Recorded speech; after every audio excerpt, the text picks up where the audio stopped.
All right, welcome in. We're here. This is what's today's date here? I always miss my date here. 27th. We are yes, yes. 27th. There we go. There, yes. November 27th. We're here in studio. Mandy, how was your Thanksgiving weekend? Long weekend. It was hard to discern which day was what this weekend. It was wonderful. I stopped, I took off on Wednesday. I Was did not hard work to discern Wednesday. which day was Oh, hold what on. this There we weekend. It go. was wonderful. Go ahead. Keep Oh, going. that's fun. I don't know what happened there. Live streaming Yes, yes. Keep activities. going. Um, Anyways, it was fun. It was good. I have a tradition that I do every year, the day before Thanksgiving, and it's called the ceremony of the thorns. And sometimes I do it by myself, sometimes with groups of people, but I actually did it with a group of people. And when you invite people over to say join my ceremony of the thorns, everybody thinks that, think that's a little creepy, and most people don't come. 10 people came over for the ceremony of the thorns. So And tell people what that is, what the ceremony of the thorn is before you keep going.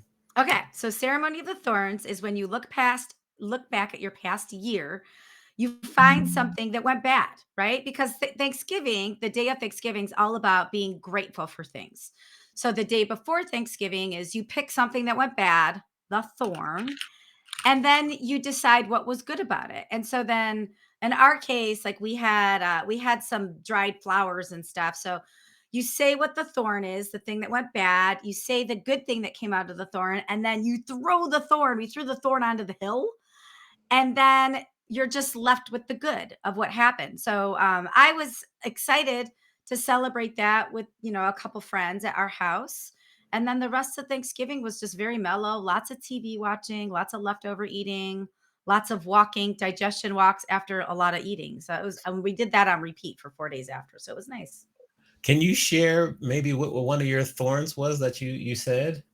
Yeah, I'm happy to. I think most people know, I think most of our listeners know, watchers who've been tuning in throughout the year, is my dad's health is not awesome right now. He's had some really bad health things happen ever since early July, and there's been a lot of doctor's appointments, and it's really sad and it's really painful.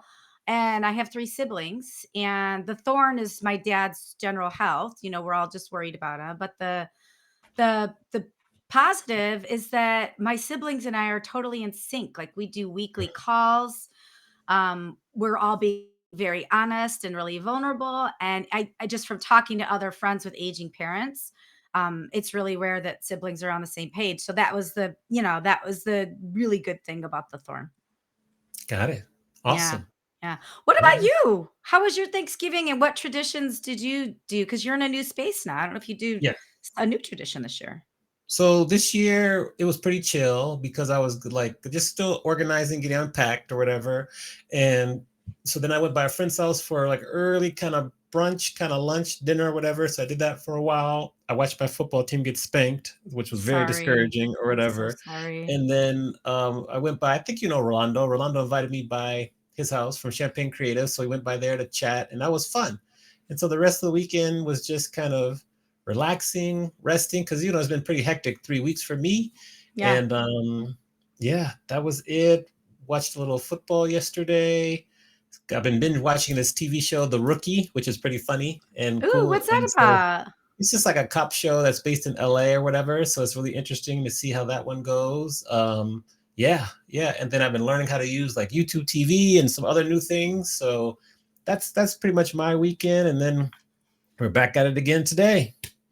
Back at it, and it's the end of November. We got to coast into the last month of the year now, and that's towards the Yes, end of the week. yes. Time is flying. So tell Mhm. us about our guest today. We've got an awesome guest today. I'm so excited.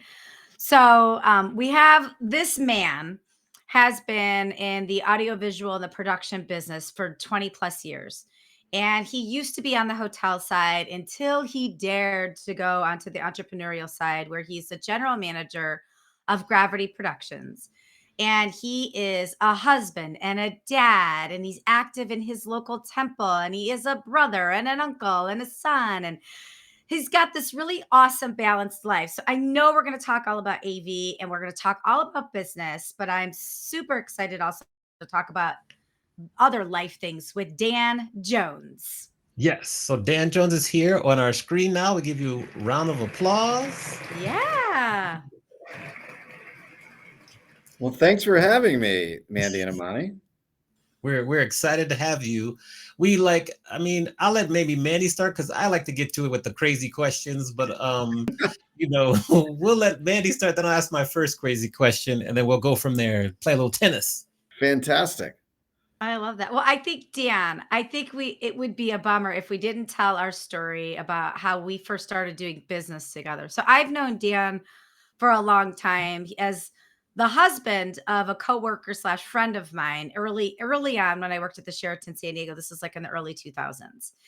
And then when I went over to a private event venue in San Diego in 2005, we were this standalone 3-level private event venue and we needed an in-house AV partner. And Dan and I went to lunch. We hatched a plan. He had everything that we needed. And I needed a partner that knew stuff about AV. I didn't know anything about AV, but I knew we were going to do big product launches, high dollar events, and I needed somebody I can trust. And Dan crushed it. Dan and Gravity Productions, they totally crushed it. They were our in-house provider at the standalone venue for many years. And even after I left that venue, they still interacted with that same company. And I think you may still interact with that same company over the years. So I think, I got the benefit of knowing Dan personally as a cool pal. And then we got to work together and we still work together. Some of my clients use them when they bring in their own AV production company as well. And so I've gotten to see all the sides of Dan and Gravity Productions, and it's been awesome. We've had a lot of fun times together. We can't share all the fun times on the show, but we've had a lot of fun times together. But I think with that, Dan, I want to ask, it's just right off the bat of, you've been in this business for so long and you have the experience of being an in-house provider, but also being the person that is coming into somebody's hotel or standalone venue as it is. So like, what is the state of the industry right now for you? Like, how are you feeling about what's going on in the bidding process or just the advice in general to people that are sourcing and buying AV? That's a great question. So I appreciate the fact that you've kind of like hinted at how long I've been in the industry. So we don't have to say like exactly how long, but we can be direct. So I've been in the audiovisual production industry for about 26 years. So like Mandy said, I started working for an in-house provider, and probably most people understand what that means. But what that means is that is a third party company that partners with a hotel or a venue and operates as the exclusive or the partner of record within that venue, right? And they usually have a financial agreement with the venue, with the hotel chain, that it is in their client, which is the venue's best interest, that the end client use their services for production, right? So that's what that means. So I started on that side. I left after a couple of years into that to work as an independent contractor within the audiovisual production world for a couple of years before I came on with Gravity Productions, which is where I am now, which is a full service audiovisual production company. So I've seen it's changed a great deal in the 26 years that I've been involved. When I first started, there were a lot of in-house audiovisual providers, a lot of different companies in that space. Some of them were regionally based, some of them were national, some of them were international, but there were just a lot of players in that space. At this point, domestically in the United States, there's probably three, right? So that's a big change. And of those three, I would say one has the lion's share of the market. So that's extremely disruptive, I think, to the business space of audiovisual production. That a company has kind of a near monopoly on the space. Now, you don't have to use an in-house production company. You can use independent production companies like mine, but it is getting trickier. and there's a lot more kind of gotcha going on in the contract phase for events that can be very restrictive and very financially punitive to events on the audiovisual production side. So on the upside, I feel like at least I can speak for my clients. My clients are getting more savvy about that, are asking better questions, are coming to other experts in the space, right? To find out what good questions they should be asking, so that they don't get stuck in a situation that they don't want to be in, using a provider or a company that they don't want to use. Let's put that into practice because you bring up a really good point. And negotiating hotel contracts, I am dealing with this every day. The hotel contract that says the hotel in-house AV has to be exclusively done by the hotel in-house AV, right? But then we say, hey, we can't agree to that because my client's been traveling with their own AV company for years and they're comfortable with it. What questions can meeting planners or anybody signing a hotel contract, what questions do you recommend they ask before they sign that contract? And what language do you recommend they put in that makes your job easier when they end up bringing you into the hotel? I think you did, right? It's saying, my customer or client has an existing relationship with a production company, and they are going to be bringing them into this event, right? And I think like saying that like as a fait accompli, right? As is a good way to start, right?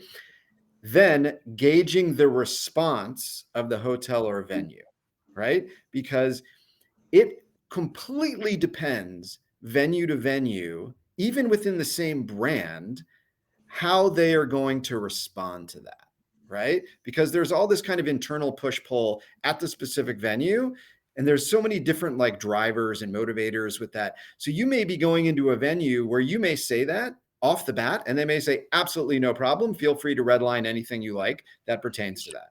Because remember that this company typically is a third party, right? So it's not Hyatt, it's not Hilton, right? It's not Marriott, right? It is another company that's in there doing business, right? Just in the same way they bring someone in to run a gift shop or a flower shop inside, right? And they, depending on the hotel and the temperature and the temperament of the hotel, they may not want anything to be seen as a hindrance to this contract being signed, right? And you'll know that, you can get a pretty good read on that right away, right? On whether this is black or white or gray, right? Or sort of where it is. And then from that, then you can kind of decide how you want to approach it, right? Mm. Um, if you're really trying to protect yourself and your client from basically from anything that could be like punitive action from the hotel based on you bringing in your own audiovisual provider, right? So anything that, so there are certain fixed things that as an outside AV provider, I can't control, right? I can't control the internet. I can't control power. I can't control rigging, right? Those are all costs that are going to be set by the hotel that neither myself or my clients can control, right? So getting a handle on those costs as quickly as possible, even if they're estimated, right? So that you have this kind of fixed number in mind to work with. Then there aren't any surprises when if you're bringing in your own provider after the fact, where they're like, oh, that's going to be this much more, right? So anything that can be pre-negotiated, especially on the power and the internet side, is really critical. Especially if you feel like it's going to be a battle, right, to get the hotel to allow your client to bring in their partner. Good tip because I always negotiate the meeting space internet, but it had never occurred to me to negotiate the power. So I think that's an awesome tip. Love that. Power is everyone's been like internet has been like the thing forever, right? Because it's charged at such a crazy X factor over like what it's actually worth, right? Power is becoming more of a thing. Venues are getting really smart. New builds are taking power outlets out of rooms sometimes, or putting in kind of proprietary plugs that they have to put in so that you couldn't even come in and like charge your phone or your laptop, right? Without calling and saying like, hi, I need electricity. in this room that I've rented from you. That's interesting. I didn't Yeah, realize that. That's like the old school jamming the internet kind of thing. That's super interesting. yeah, yeah. Yeah. Yeah. Well, my question, well, you're giving a lot to kind of digest right there, but I want to take it back and based on when you started your career to now, what has been maybe the one or two technological advances that have you just saying, wow, like you're so surprised at this specific advance in technology? Um, I think I don't know. There's a lot. There's a lot that's happened, I mean, the video on the video side of things, like that's kind of where I've seen like the most dramatic shift, right? Because for even just as something as simple as like a projector and a screen, right? When I first started, the brightest projectors we wouldn't even use now, right? Like they're to the point that they're not bright enough that like nobody they wouldn't be acceptable, right? So that the progression of that technology of projection getting brighter and better and HD, like it's such a complete difference from where it started when I started in the late 90s. I would also say the sort of the advent of LED technology for video, right? Rather than projection, going to an LED, or not a, from a projected product to an emitted light product, right? That you can use outside. Um, because for years, I would say for 15 years, I would always have to tell clients the unfortunate truth that if they want to do something outside, you can't fight the sun. The sun Mm. will always win, right? They'd say it doesn't, money is no object, it doesn't matter. But we just, before we had LED walls and that kind of product, there was nothing we could do about that, right? It just didn't matter. And now, now we can put any size LED, any size screen you want outside, and we can fight the sun, and we can be bright enough to work against that. So I would say those are really the game changers that stand out to me. Interesting. Okay. And then when you're looking ahead, what are some advances that we should keep an eye on? Like we should really pay attention to this specific advance and maybe try to use it more often now so we can be ready when it hits mainstream. That's a great question. I think I'm going to reframe it a little bit, and then you can ask me again if I didn't answer enough of it here. So something that's happening interestingly, like in the consumer space, right, is the resolution of our screens, right? Like first we all had HD, and then we all had like 4K, and now people are like 8K, right? And it's great, and it looks amazing, and it's so much more resolution. Um, in order to actually work with those kinds of resolutions outside of like your home, like cable box and TV, right? It's incredibly complicated, right? That Mm. like it basically like as that scales up, everything else scales up in the chain. Your content, if you're like, oh my God, it has to be 4K projection, right?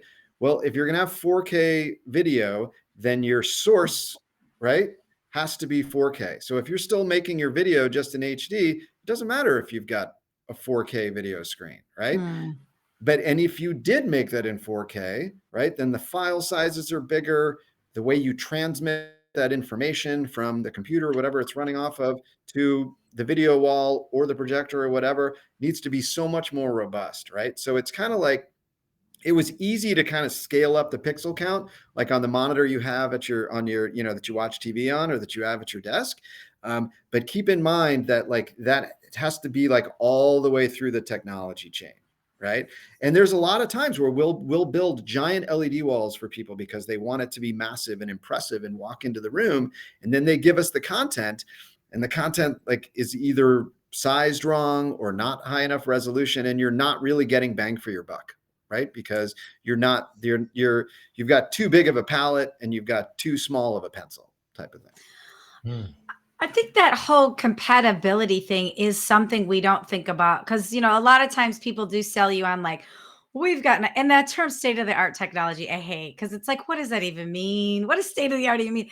But people do sell you on, we've got state of the art technology or we've got but it's super cool that you have that, but if you don't have all the other compatible components to it, it's completely unusable.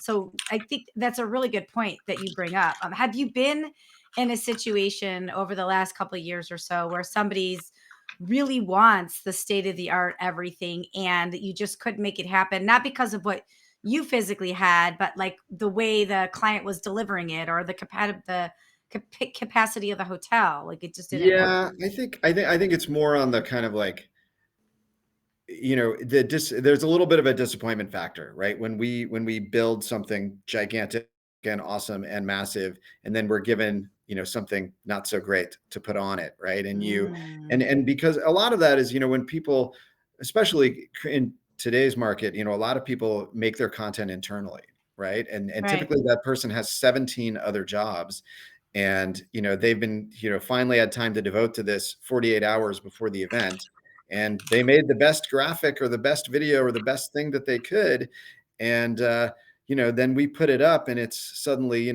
45 feet wide and 15 feet tall, and they're like, oh golly, you can see the seams in that, pretty good, Yeah, like yeah. that. I think those are kind of the disappointing moments. And we're on our side of it. We truly try to set people up for success as much as possible. And, this is exactly what you need. And this is the best way to do this. And if you don't have time, then maybe we can do it for you. We can connect you with somebody that does. So, there's a little bit of, there's a little bit of like garbage in, garbage out, Mm, that can be disappointing. it's a good point. Yeah. Mhm. Now, if we go back to how you produce big events all over the world as a DJ, I must ask you, what makes a good event DJ? A good event DJ is first of all one that is good at their core job, right? Mm, Like it doesn't matter what gear you bring or what gear you ask me to bring for you. If you don't know how to run a room and run a crowd and read a crowd, like those core competency DJ skills, nothing else matters, right? That like and that will get you really far, honestly. Like if you're working with a good production team, they can carry you through the rest, right? Mhm. But you got to be good at the thing that you do. But I think really understanding that you're on the scale, it depends on the scale of the production, right? It's understanding that you are, yes, a critical piece, but a piece of a much larger production that has a lot of moving parts, and just really being a team player with that is I think a really really critical skill for a production DJ to have, and understand that there is, especially if you're very like set driven, or I do it this way. Live events aren't like that. They pivot on a dime. They change. Sometimes you got to fill space. Sometimes your set is cut. Sometimes, you know what I mean? Like it's just knowing that you are part of a larger mechanism that's going on. Now, the little or big brother question that would be, with your experience working with professional speakers, what are some of the characteristics that make up like the best professional speakers you work with? Because we, as professional speakers, both Manny and myself, if we don't have good AV or good AV partners, we are like sunk. So, Yeah. what, in your opinion, what makes a great professional speaker? I think on the technical side, just being as clear as possible on just exactly what you need, right? And if you're putting that document together, maybe show it to somebody like myself, right? And say like, does this make sense, right? Have them kind of pressure test it for you, like is this the right verbiage? Are they going to get it? Like, is this going to get me what I want? Um, Being available to ask questions or to answer questions about your rider or your tech specs is incredibly, like, I can't tell you how many times I've gotten like pretty good tech specs and then just crickets. We're like, mm, okay, like we got to sub this piece of gear out, or we have this or we have that. Will that work for you? And like nothing at all until they showed up on site. Right. So like, you got to keep the communication going. And again, I think knowing your client, right, is always incredibly important. Like know who you're talking to, like no, like be there a little before, be able to know the temperature of the room before you go on stage, right? I think it's just making people feel like this isn't as cookie cutter as they might assume that it is, right? That it's not just insert client name here, right? mm. Got it. Interesting. Go ahead, Manny. Yeah, well, while we're in the vein of shameless plugs, I have one last question. I have one last question. So, like Amani and I have, I know Dan, you and I have talked about this. Amani and I have our live show that we take to conferences called Adventures in Your Meeting Live. And it is basically taking us off the screen here and putting us either in a trade show booth or a ballroom foyer or at an event. And we've done it, and it's so powerful at an event, but we haven't had as many people interested in it as we think people should be. And Mhm. so I guess my question to you as a production, as a production expert is, are you seeing people, and this is kind of a two-parter. This is Mhm. are you seeing people want to do more integration with live podcast experiences, or what are you seeing people do to integrate social media? Because on our end, we did it and it was awesome. And in the planners were excited, and it helps promote registration and all of that. And it's way better than a stale cheeseburger and a trade show booth. It's a way better way to put your dollar somewhere. So I guess my question is like, are we too ahead of the curve? Will people catch up? Or does this require some education? Or are you seeing it? We're just not talking to the people that want to do it yet. I think it's a little bit of both. I think I Yeah. think I think it's always when you're bringing in something new, there's always an educational piece for it. Mhm. We do see people, we do see clients of ours who are, trying to put together a podcast or something like that on site. It's usually handled internally, right? But I think so many of our clients are always trying to like solve that like social media engagement question, right? Mhm. So if you can position yourself to be the solve for that X, right?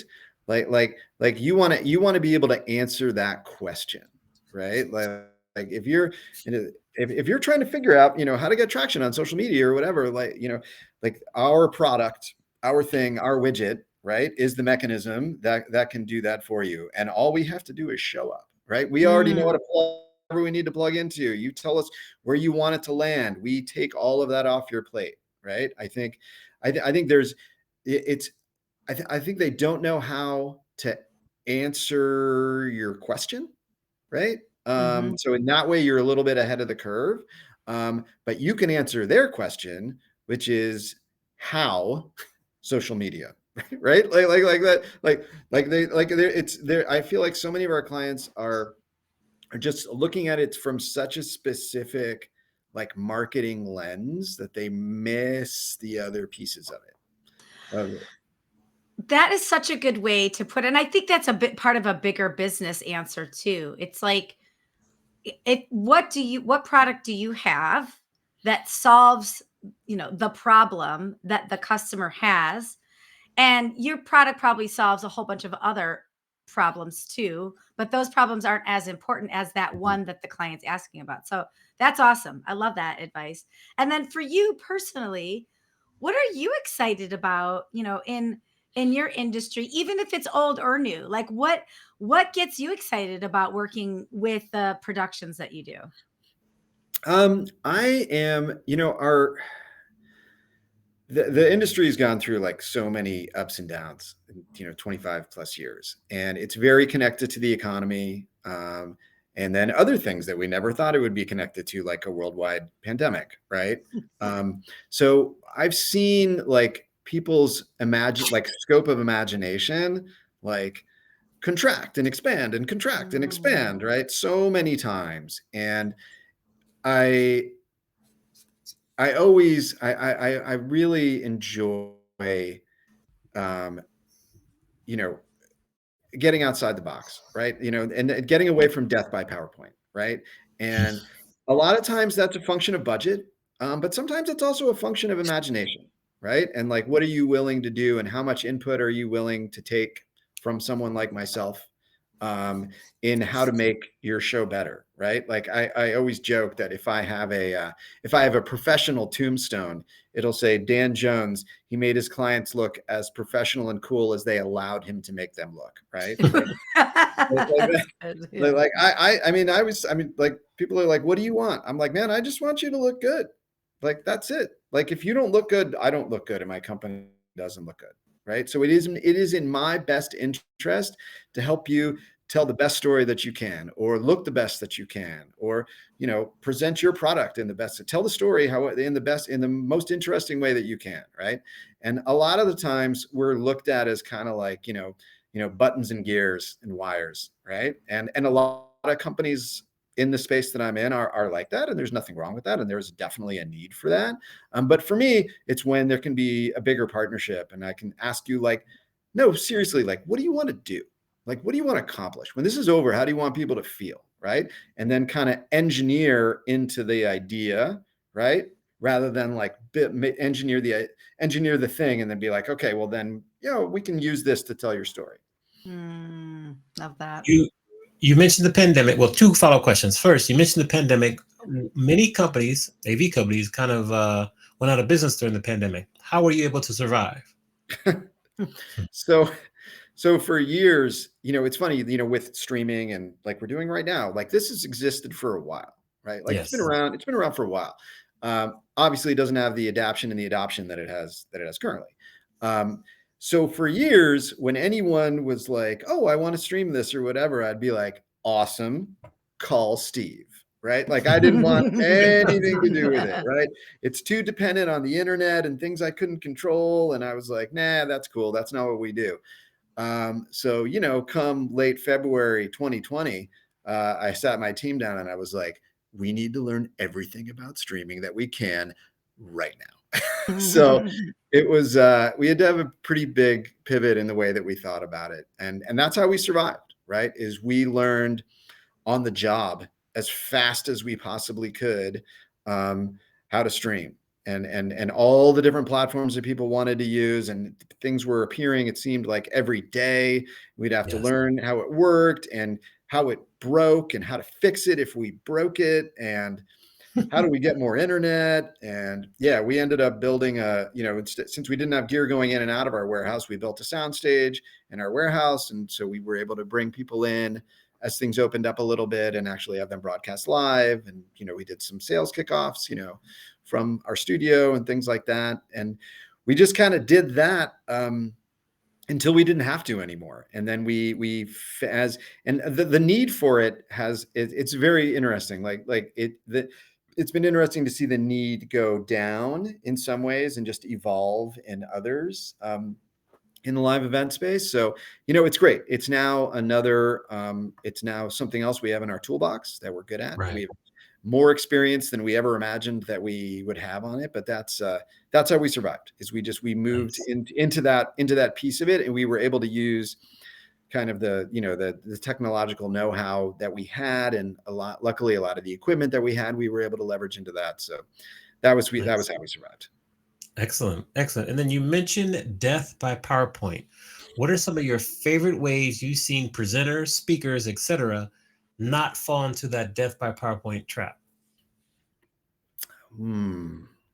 Gosh, good question. Don't read your slides. I Yeah. tell my students that all the time. Keep going.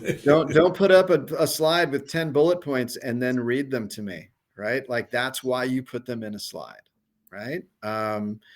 Your slide should always should be the punctuation on what you're saying, right? Sometimes it's data, right? You need to show a graph, you need to show a chart or whatever, right? But you are the one who's importing the message, right? And this is what you're putting up there is, it's to support what you're saying. You're not up there to support your slide deck. Your slide deck is up there to support you.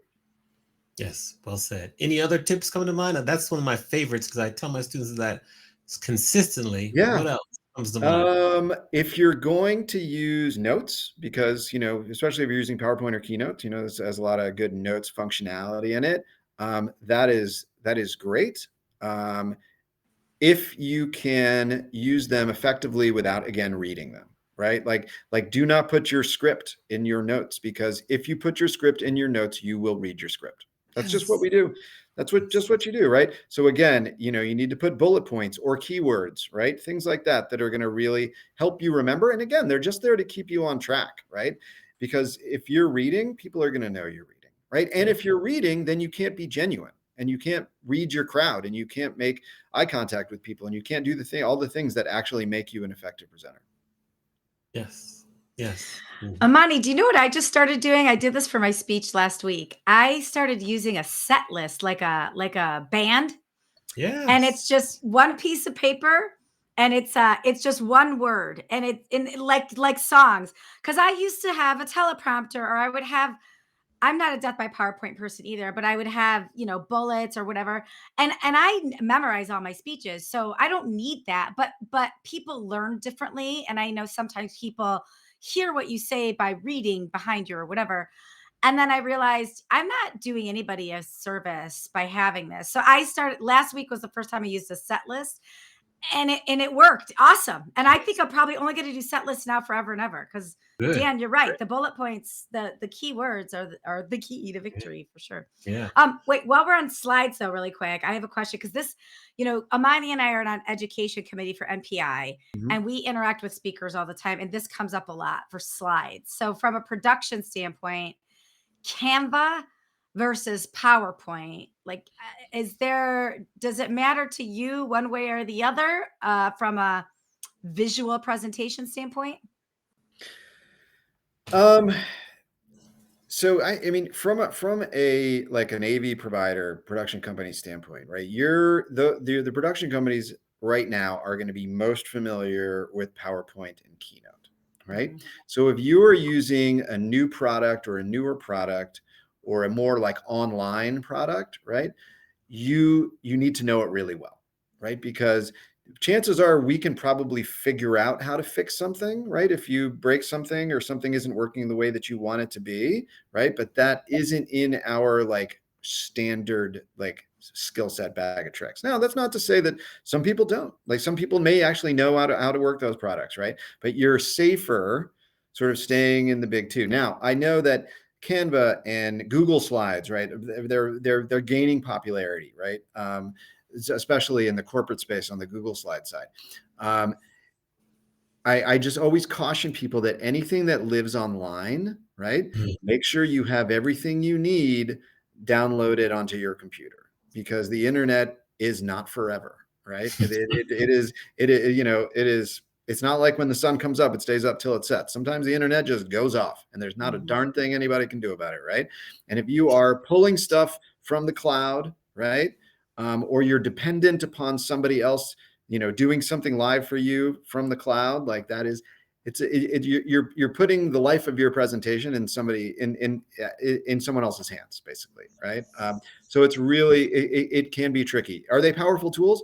Absolutely, but just kind of understand the limiting factor or the chances that you're taking. We've had clients that work in Google Slides, and best of intentions. But I've had clients that work in Google Slides where a CEO of a company was up on stage rehearsing while someone was editing his slide deck, offline. They thought offline, and they were making changes. And because everything was living online, he would go to the next slide and it would be different than what he expected, or a bullet point would disappear in front Mm. of him, right? It was just kind of crazy. And, are these things that we coached and said, doing our due diligence, like, please know if you live in this world, these are the chances that you take. But it's, you can only, you can offer somebody the life preserver, but you can't force them to take it all the time. Oh, Those well good said. tips. Good So tips. well said. Now we're to the point in the show where we flip the script and allow you to ask both myself and Mandy a question. So we're going to figure out, who do you want to ask the question to first, and what is that question? Hmm. Okay. I'll ask Mandy a question first. All right. Different question for a different person. It's up to you. All right, for Mandy, sort of knowing you pretty well and how your brain works. What is, and this can be either professionally, personally, however you want to answer it. What's something in your life that scares you Ooh. that you think you can successfully overcome? Mhm. Ooh, Awesome question. jeez. Yes. Awesome question. Yes. It's funny. The first first thing that came to mind is I am afraid of the dark. And a lot of people do not know that about me. And so whenever I go to bed, I always go to bed before my husband. I always have a night light on and then he comes in and turns it off. So that's something I can overcome. But I'm sure you're talking about something more meaningful. Yeah, yeah, whatever. And I think for me, I am petrified of doctor appointments. I mean, I have a whole bunch of doctor's appointments I have to go to next year just for annual stuff. And I hate them all and I put them off and I procrastinate. And I took a somatic breathing class with Seppi, who's a part of our MPI organization. And she was like, think about something that you're afraid of and breathe through it. And I had a doctor's appointment the next day. So it was like a perfect thing. So I think that's how I can overcome it is like if I just think about this doctor's appointment and then breathe through it. And it actually helped me be more courageous when I actually got to the appointment because then I was just breathing through it. So I think it's just, meditating a little bit more and just visualizing me going to the doctor and not and it's not I'm not worried about being sick. I'm in great health. It's just like the instruments. Like I just I don't like things in my nose and my ears and my mouth and my throat. I don't like all that. And obviously, my voice. I have polyps in my vocal cords. Like that's the one I'm thinking about is my ENT visit again and I hate it. They put these things down your throat and you're kind of choking, but it's quick. But yeah, so like, yeah. So I think I got to breathe through my doctor's appointments and visualize it. It's a good question. Thanks. Great. Amani, you seemed like turned on by the question too, so Oh, okay. Okay. So to answer that question, what scares me probably the most would be growing old alone. Aw. And I think to get through that, you have to worry about, or not worry, actually, not worry. You have to focus on not worrying and embracing people that are around you. And also, it's like a mindset shift where you just have to be present and enjoy each day as it comes. And that's probably very difficult because you're worried about the future. Um, so that's what I would say scares me the most and how I'm currently trying to work my way through it. And I'm doing much better than I was before. This came up when we talked to Erin Deal on our show. And so she gave some good tips and just following that and just trying to be more present, meditate, working on that practice. Those would be the top two things. I like it. I like it. So when I put those together, be present and breathe through it, which I think you can apply those to a lot of different things. That's a Yeah. gift. That's a gift. We should put in front of our computers or Yeah. something. Yes. Um, Yes. well, I think I want to stay on this personal question thing while we're Yeah. here, Dion. So, you're a dad and you're really involved in your temple, this awesome wife and a great group of friends. So, how do you balance it all? And I know balance is a little BS for all of us in the industry because we're always working and there's never going to be perfect balance, right? But you're in a successful long-term marriage. You've got an awesome kid and you've got these great organizations you're a part of. So you're doing something right. So how do you manage to make space for all of this stuff? It's a great question, and I think, like you said, everybody that works kind of in this space, like that's like the $1 million question, right? And this is going to sound negative, but then I'm going to try to pull out of the dive.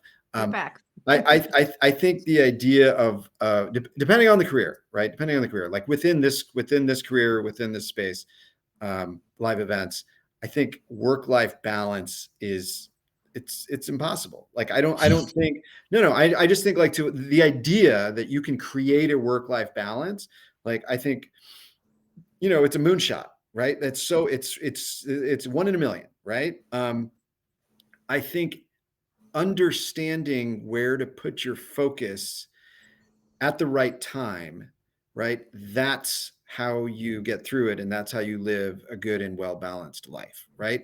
It's knowing that the career is going to eat this much, and when the career eats this much, there isn't time for the other stuff, right? There isn't enough time, right?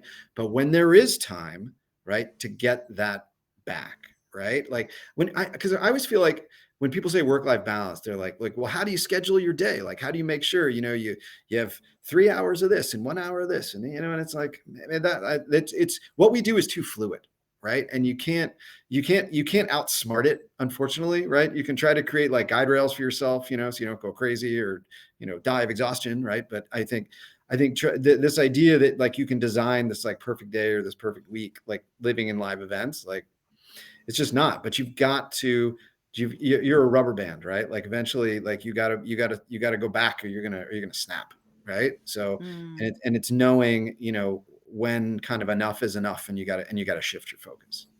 So what well, so many of us are on the road. So that's an awesome answer and a real answer, right? I think we all identify with that.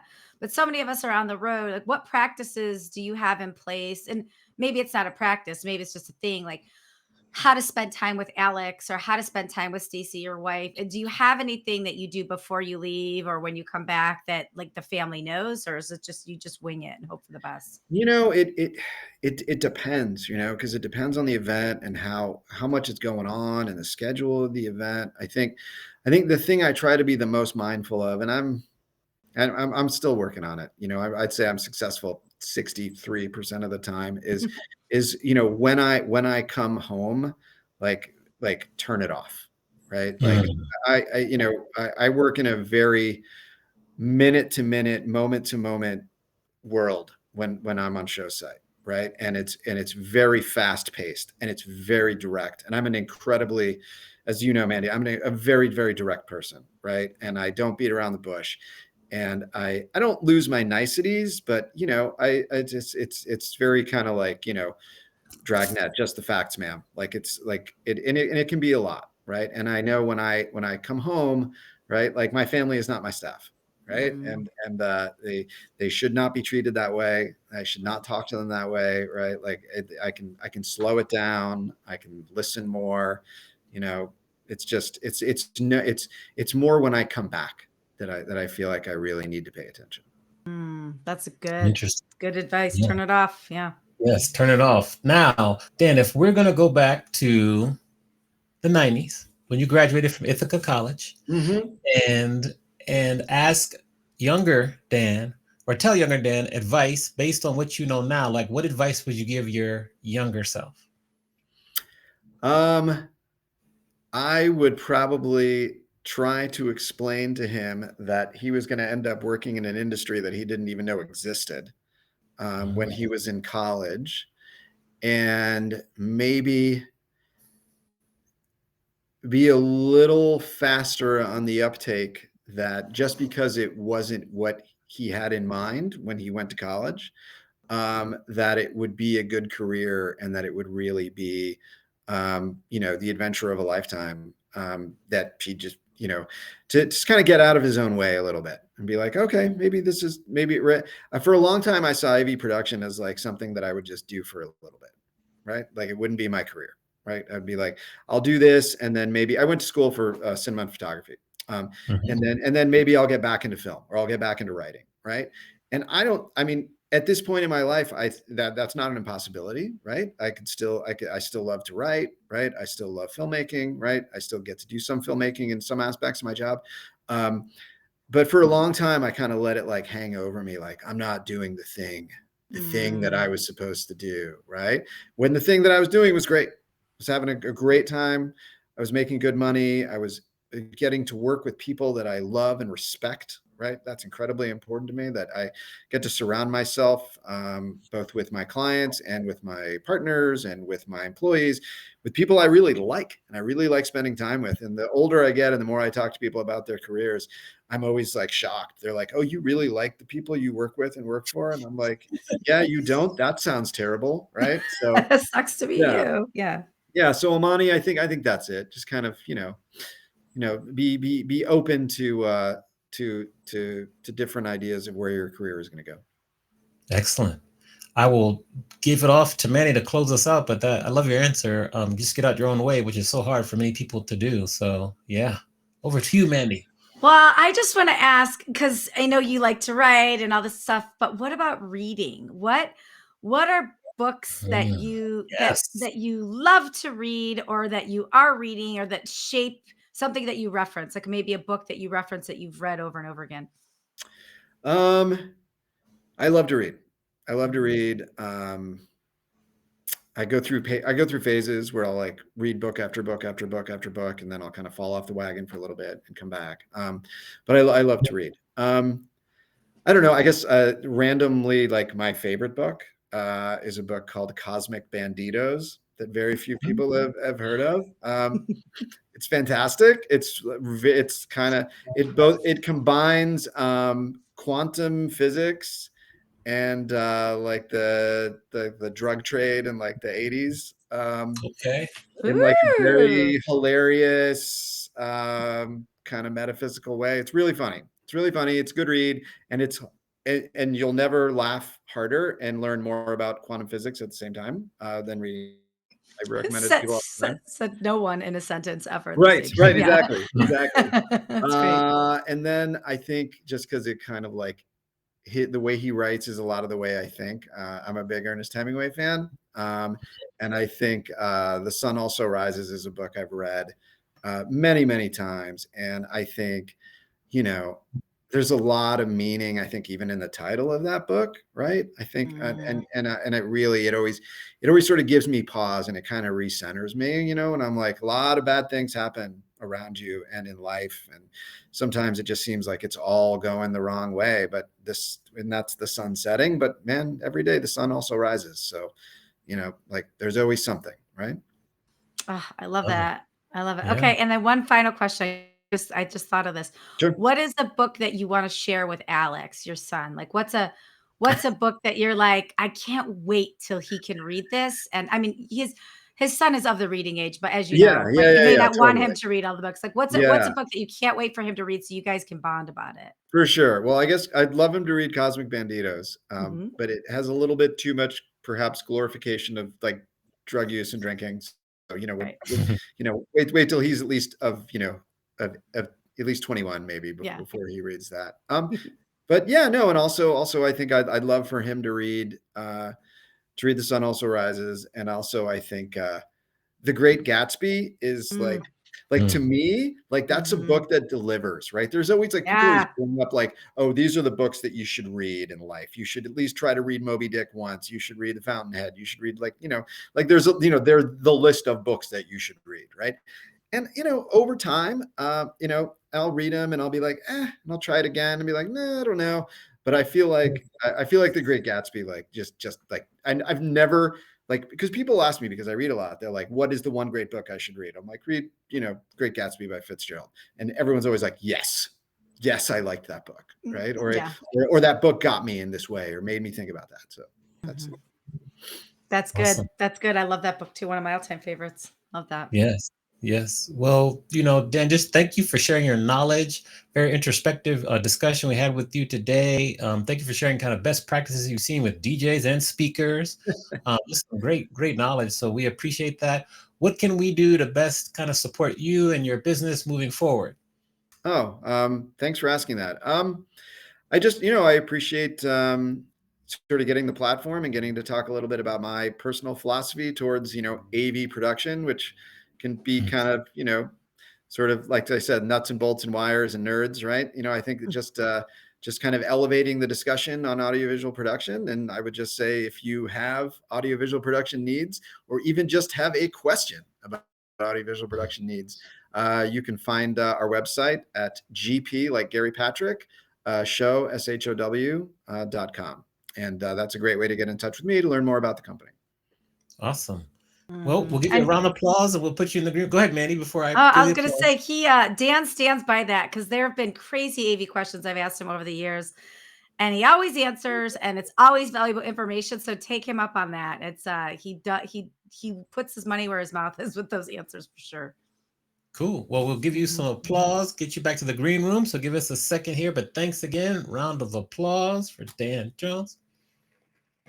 Yes. Thanks, Dan. All right, Mandy, excellent show yet again. What do we have to look forward to next week? Well, next week we have somebody, a stranger to us. She she was a recommendation from a previous guest, Scout Sobel. Yes.